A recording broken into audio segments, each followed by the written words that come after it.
Hi, Nana. My name is Kimberly. I'm responding to your week 4 discussion board post about Sherry and Annie.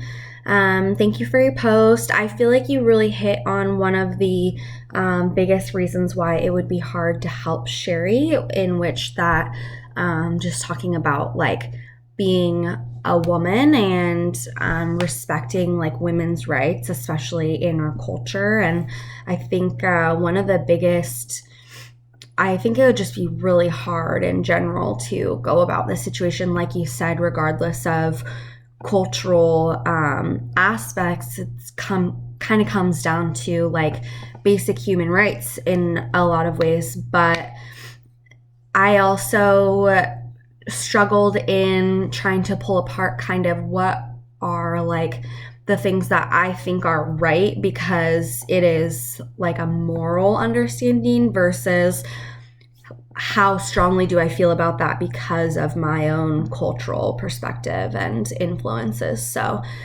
I just thought this was a really interesting case to consider. And I think it would definitely be difficult to not be biased because of our own kind of individualistic and cultural perceptions of doing what's best for ourselves. And although you make a good point that, it needs to be consensual and rape is a serious offense, and the way that Sherry deals with it could almost seem to us as insensitive or mean, or just really her reaction is really interesting considering our cultural differences, and almost seems like surprising and really difficult to even think about why she would react that way, or how to go about talking to Sherry when her goal is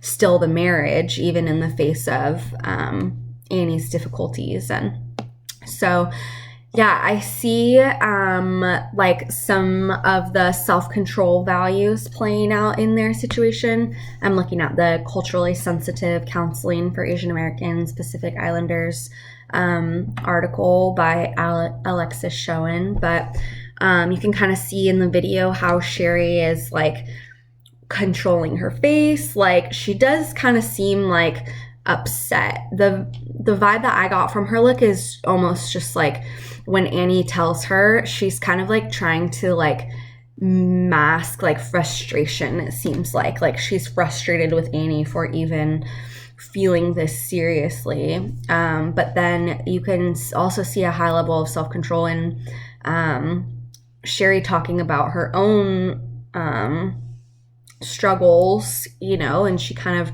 really plays it off and acts like her own like abuses in the past have not been a big deal, and she doesn't seem like upset or like torn up over it.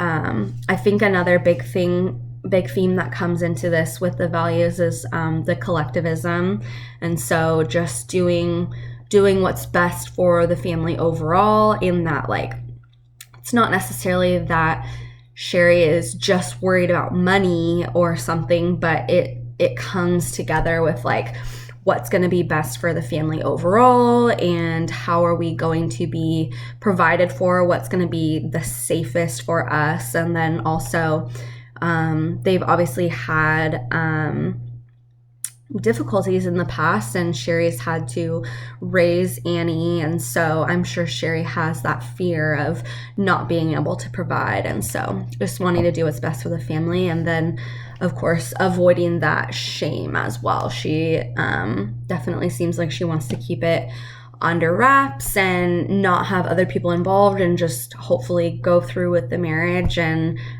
have it look nice from the outside and have that security. And so super interesting case. It would be really difficult, and like it's one thing to write about it, and then another thing to actually be in that situation and have to guide Sherry and be empathetic in how she's feeling when personally, like you said, like it'd be really hard to even consider what she's saying because she's not even really thinking about how Annie's feeling at all. So thank you so much for your post, and I hope you have a great weekend.